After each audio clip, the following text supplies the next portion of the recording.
Hey guys, I want to start this video off by saying that this is not a build guide, and that this is just going to be a video talking about the build that I'm going to league start with. I'm doing this for the people who follow my YouTube channel and the people who come to my Twitch stream. But if you're new here, then feel free to call me a bald dipshit in the comments below. So if you couldn't tell from the thumbnail, the build I'm trying to do is a Burning Arrow Chieftain. This is a build that I've wanted to revisit for quite some time. I actually tried to do the same exact build in Metamorph, but I was trying to do it in the SSF HC League. I was considering doing the same thing this league, but I really want to see this build through, so I don't want to risk my character dying too early on and then just losing momentum. So I'm going to be starting with Softcore Trade League, and if it doesn't work out, then I'll just switch to something else that everyone else is playing, like Toxic Rain Champion or something. But when I first started planning this build, I was thinking of doing it in SSF HC, and so I grabbed a bunch of things that made this character pretty tanky. Like as you can see over here, I have 194% life from the tree, I have some armor nodes, I have reduced damage taken from critical strikes, I have a bunch of max res, and a bunch of endurance charges as well. My primary concern with this character is spell damage, because I have no block, I have no spell suppression,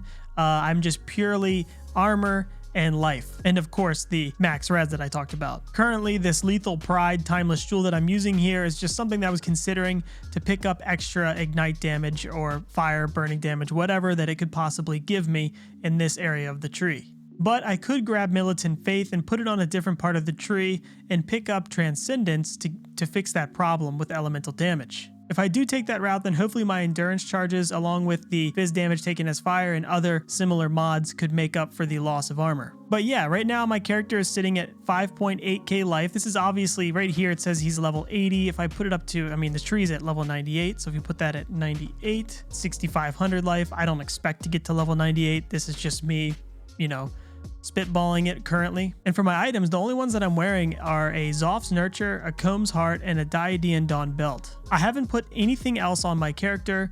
My configuration is set to Cirrus. I have the enemy is ignited, covered in ash, and I've lost an endurance charge in the last 8 seconds, as well as just having max endurance charges, which does nothing for my damage. Oh, and also my exposure up here is set as well. Another thing I want to talk about with the items real quick are Aberrath's Hooves. These boots give you 1% increased fire damage per 20 strength. I'm already grabbing the Fire Mastery on the tree that gives you 1% increased fire damage per 20 strength up here. So that with the boots can actually add up to quite a decent amount of extra fire damage. But with those boots and this Fire Mastery, you could go down a strength stacking route, especially if you're in Trade League and you can spend a lot of currency on just getting strength on your gear and jewels. But this was just something that I thought I'd mention. So I feel like my current sheet DPS at 231k is pretty respectable considering that I have no gear on. Obviously, we don't have the current Burning Arrow damage. So, you know, maybe someone who's smarter than me knows how to manipulate the Burning Arrow data to make it resemble more closely what it's going to be. But I currently, you know, don't know that. So I'm just keeping my Burning Arrow at 1 stack and that's it. And I'm just kind of hoping that when we get the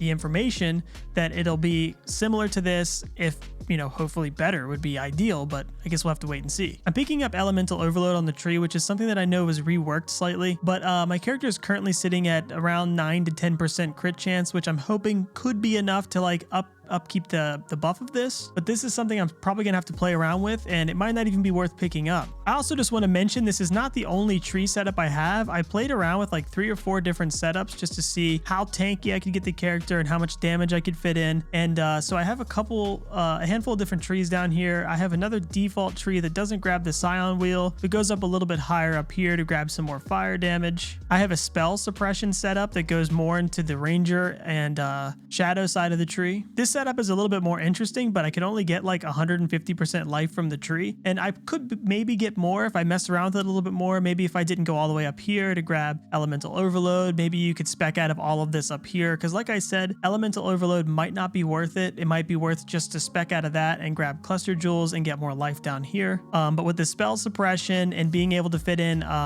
Grace and Determination with this setup, you actually would be pretty tanky. But currently the Scion Life Wheel setup with the typical endurance charges, elemental damage, you know, Fizz is extra fire, all this stuff, this is the setup that I'm currently looking at going on League launch. I also want to mention that we have 2 new skills coming to help with single target ignite damage, both of which we know very little about. Actually, one of which we know nothing about, but the spell damage one we know very little about as well. Another thing that I think is worth mentioning is all the buffs that they put in the patch notes. So we got some buffs to added damage on quivers. They also buffed the global damage over time multiplier that rolls on weapons, the global damage over time multiplier on amulets. They also buffed influence modifiers on rings, like the fire damage against ignited enemies is much higher now. Essences of delirium got buffed. I mean, you can see where I'm going with this. There's just been a ton of buffs across the board for ignite damage. I also just want to quickly show my skills for anyone who cares. None of this is finalized. I haven't really put too much effort into all of this. And honestly, depending on whichever tree I choose to go with, this would probably change. But I currently have Burning Arrow with burning damage, Immolate, elemental damage with attacks, deadly ailments, and greater multiple projectiles. Then I have Wave of Conviction with combustion, hex touch, and flammability. Next I have an Immortal Call setup with cast when damage taken. I could link increased duration in there, but obviously that ups the mana cost, so we'll see about that. Then I have Determination with Enlighten and Anger. Enlighten is probably not necessary, but is nice to have.